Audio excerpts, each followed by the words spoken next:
What is going on, guys? It's your boy here again, Dean. And I am gonna do a Paragons of the Colosseum tier list today.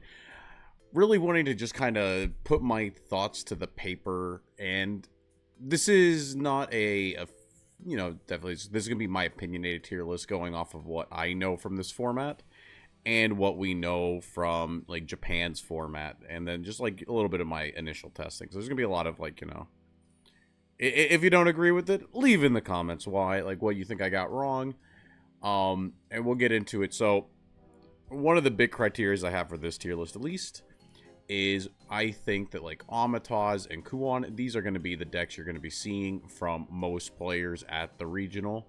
At least that's my thought with the Grand Showdown. These are the big two that everyone is talking about. Why? Well, Kuan had a very hefty meta share in Japanese, despite having a pretty poor conversion in this big tournament. It's kind of like a local Legends deck. It's very fun. Rune gets to actually play, gets to snuff out all of the control decks pretty much. You can't really beat this deck if you have a slower win con. And, Rune is definitely a very flexible class. We're able to, like, change our deck and hopefully be able to adjust to almost any meta. And hopefully get to that turn 7, turn 8 that we want to get to win. Amataz just, like, came out of nowhere. Steamrolled a bunch of people. Very high-rolly deck. After playing it, I hate this deck. But it did have very good results in this 1GP. And so it's on everyone's radar now. So, yeah, that's pretty much... how I'm going to be, like, ranking decks is based on, like, their matchups against that, and then a couple of the other ones. So first up, it looks like we have Garu. I know I did the deck profile of this deck, but after having sleeved this is, like, literally non-functional. You fill your deck with a bunch of 5-drops that suck. The Rhino sucks ass. It decks you out, or it's a 3-7. The actual Garu itself doesn't retain ward, so the Shikigami that you summon off of... what is it, the one that gives ward to your Shikigamis, it gives ward. So like Rune has a really cheap card that can give them a ward, and then the card retains ward. Garu says that your Dragoncraft followers have ward, but it doesn't give them ward. So this card sucks. Like, they kill the Garu, they still kill you anyway. Doesn't matter what the actual cards on your board are. Sucks. This is like literally probably the worst deck I have in sleeves currently, and I probably won't be in sleeves for much longer. Kuan, I think that Kuan is a solid A-tier deck. It's able to be very flexible, but it can never be faster than turn 7 or 8, and I think that's the big downside to it. When we have Amataz Forest, and basically because Kuan snuffs out a lot of the true control decks, everyone's just trying to go under it. When everyone is just trying to go under you, it's like you start to have a hard time, because how much can you tech for that? Not to say that it's bad, but just like... I think the Kuan players know what I'm talking about. Where it's like really difficult when you're being hit with like the pure aggression continuously, and like decks meant to hard counter you. Especially between Amataz Forest being like a little bit too fast for you at times, and then Humpty Dumpty, you're not really able to interact with them. There's like the Gensetsu that sometimes can put up a little too many wards for you. Definitely just has some problems overall, but it's like still very powerful. It's just like, it's not like S tier, I don't think. It's just slightly off of that. What is this picture? I think this is the Cougar Pelt Warrior, so this was supposed to be like Sanguine Abyss. I think like what the new cards, they're pretty aggressive, but is it good enough? I guess I haven't fully sleeved up Pure Sanguine. I was looking at a couple of the lists, and I wasn't too impressed by it. It was the one deck that made top 8 in Japan for this format. It was like a Sanguine pile with some goblins and some like ambling wraiths. But I do not... I don't like this deck as much, because... I'm just going to put it in B tier, because I personally am not the biggest fan of it. Usually a lot of the Sanguine cards, you need other cards to activate them. So it's inherently semi-bricky strategy, and I think there's better aggro decks out there that will give you much better payoff, like when they're going off. So there's cards that, right, it's there are other aggro decks that need less synergy, and then the other decks that do need synergistic cards are just like more aggressive, like when they actually go off. This is Amataz. I don't know if this is S or A. After having played this deck, S is like, this is like a true cut above everything else. A is like, you know, definitely the decks that you could feel really good playing. Like, these are the ones that you probably bring to the regional. B is like, you can bring this to the regional, but you are sacrificing a little bit. And then, of course, C is like, whatever. I'm going to put Amataz in A. I think this is... I personally just don't like the playstyle, having played it. Your nut hands are, like, actually unbeatable. But your bad hands are actually unplayable. It fluctuates between the two. Missing a fairy generator on one has felt kind of catastrophic, because that means that in general you're usually like 2 turns behind on everything you do. The removal Sweeten's very powerful. There's like a lot of very powerful things, and the good hands are extremely good. They're not just like kind of good. They are delete your opponent out of existence good. I do think that's like very powerful, but I think the consistency problems, I think how bad the bad hands become are like my only real problem with it. And you do see those from time to time, especially since the format's a lot faster. Other decks will punish you that don't have as bad of hands as you. This is Cruel. This is like, bro, I didn't put Wilbert on here. Cruel and Wilbert, these are both like D tier. These are like not as bad as Garu. Garu probably gets his own F tier, but Karula is pretty dog shit too. Uma is like that's probably your C tier deck. It's got some stuff. You still have the 2-mana kill spell, I think, is the biggest thing about Uma. But I think Econodictus sucks a lot for the deck. I think you probably want to cut that now that it's unrestricted. As far as like, if I was building Uma to like play into this format, Uma cannot beat Rune, is I think one of the big problems. You just like don't have good cards to fight Rune unless you magically... I don't even know if 7 centimeters beats Rune, because they usually keep a big hand. You probably just get Kuan in response, even if you build Turbo 7 centimeters. The kill spell is good into Amataz, and you can like out-control the other stuff. But in general, it's a lot of your pressure gets completely destroyed by Kuan, and then yeah, I mean, like, once again, you still don't have healing. There's like a lot of fast decks going around that can just smack you up, and your defensive card sucks. So I kind of see. Control Haven. This is better than Uma, but still C tier. Marwyn, still good. I mean, like, you can beat Amataz, you can beat like the B tier decks. The problem is that Kuan, if we are under the assumption that people will bring Kuan into the tournament,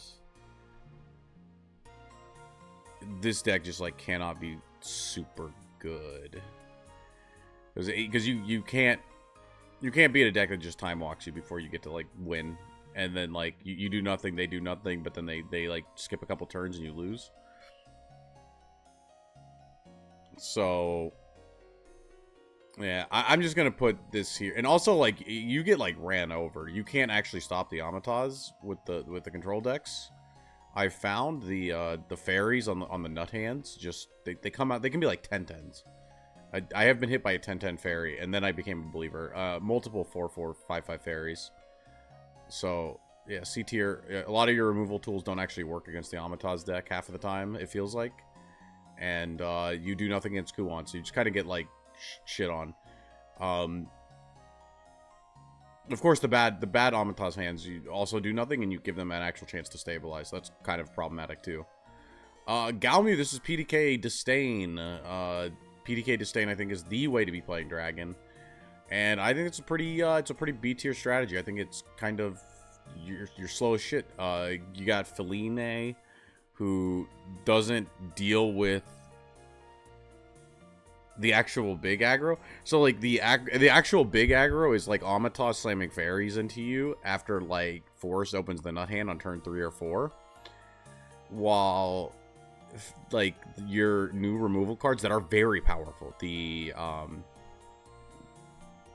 Feline plus like the White Breath is they're very good cards, but they don't stop the storm damage from hitting you. And then like the rest of your deck is of course Dragon, where it's like really slow. Even if you open Oracle, like Galmu doesn't come down till 5, and then it's like you're 2 turns away from Kuan hitting you. And of course they've got like all the removal suite, and like you spend a turn playing Oracle, you give them some breathing room. Where like your deck is just like inconsistent and like kind of slow, and like your control tools don't matter against Kuan or Amataz, and they don't it just feels like kind of like B tier. You have to open Oracle plus Forte to like beat these top tier decks, which is like just Dragon set 1. So like why do you even care about the other cards? This is Hunter Force. I actually have no clue on this one. I have not actually played this deck. This is like a more mid-range control combo. I probably like this more than Amataz. Not gonna lie. Once I actually sleeve it. Haven't played it because, like I said, haven't pretty early into the format, you know, haven't sleeved every single deck yet. But looking at the spreadsheet, looking at definitely the decks that have topped, I want to put this thing probably in B tier. You have access to the Fog, and you have access to In-Archetype Heal, both of which are very powerful. And you have access to like some board lock. The Fog is broken. What is it? The arrows, the 1 mana like blanket attack, because like Kuan's damage is like, what is that? 9. It's like around 14 or so, 14 to 19, depending on like how good their actual board is. And so if you're playing a super, if you have like 2 blanks of their attacks, it's like their actual damage output like really diminishes, and their actual combo is super all in. So if you just go up to like 22 health with like or 24 health or so with like a couple of the hunters, and then it can blink like 1 or 2 attacks in the like, you know, going into their turn 7 or 8 by floating some mana. That's probably good enough to win, to be honest. So that's definitely a big thing. And then you're like not that inconsistent of a deck. Like I don't think this deck is bad. This is definitely like top of B. This is like almost A. I would almost put Hunter at like A tier, like just thinking about it. Because I think that Hunter on paper should do good into Kuan. Maybe I'm wrong. Maybe like I have to play this matchup more. But it looks winnable. It looks winnable. I'll put it top of B though, just because like I'm not sure 100% how good some of these cards are. Sword. I have 2 lists of Sword. I think they kind of go in the same place. They both go with Courtly Dance, and sometimes you can play them together. Octress is probably around C tier. The big problem is that you mill the Kuan player into a better turn 7 D shift, and then their like removal tools. Like a lot of your Stormfallers kind of suck. So like, right, it takes like a snipe to kill them. The like, oh, is this C? It's like B. Like I think you have like a hard time into. What do you actually have a hard time into with? Like okay, these are the same. Like Hero Sword and Usurpation Sword are like kind of the exact same deck. They're just like a Courtly Dance package that's like pure speed. I am actually going to put these in B tier. They are very fast. Very fast. Ground Me is much better than I thought as a card. Courtly Dance is pretty insane. This is honestly as fast as Amataz. It's just like a little more susceptible to removal. I think that's the big problem with it. It's like if Kuan opens really well, you probably still lose anyway. They just like, you know, they hit you with a couple snipes really early, and then like your game plan goes down. We have Lyshina from last set that's unplayable. You get completely aggroed out by everything, so deck sucks. This is Control Abyss with all of the hand removal, with all of the silence, with probably Kawi's as well, to be honest, to stop Forest. If you hit like a Forest player's hand, their really only top deck is like Amataz, Storm Fairies kill you, so like cards like Kawi would be insane into that matchup. So this is definitely like a more control package. You got cards like Gensetsu, of course. This is pretty A tier. Hitting your opponent's hand in this format is pretty strong because Abyss has some of the best control cards, and Gensetsu really pushed it over the edge. Where not like you have after like a couple turns, which Forest will often give you. Like the Amato's deck usually starts getting really aggressive around turn 3 or 4. But it sometimes, you know, they have a slower hand, it's turn 5 or 6, and when they have the turn 5 or 6 hands, that's when you completely destroy them with cards like Gensetsu and, like I said, Kawi. And, you know, of course, you're pressuring their hand in the meantime, you're hitting, like, key pieces out. It's a lot harder for them to, like, combo off.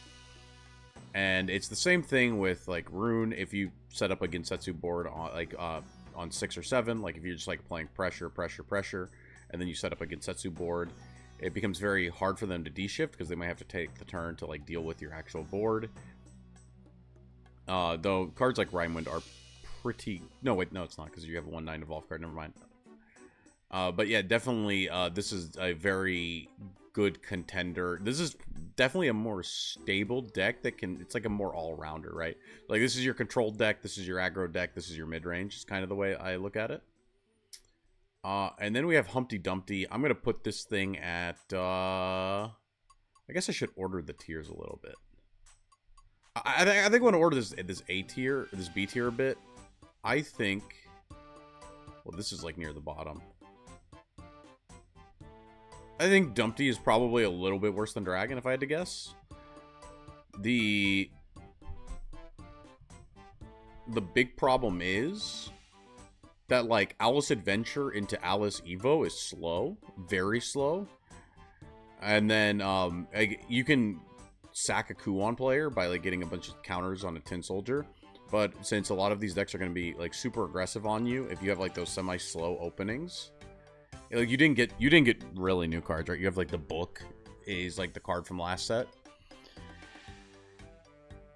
I just think that you're, like, definitely more susceptible to, like, having that, like, the slow start that was okay in the past, just completely getting ran over by something like Amato's. Or getting your hand destroyed a little too early for your comfort from, like, a roll nigh.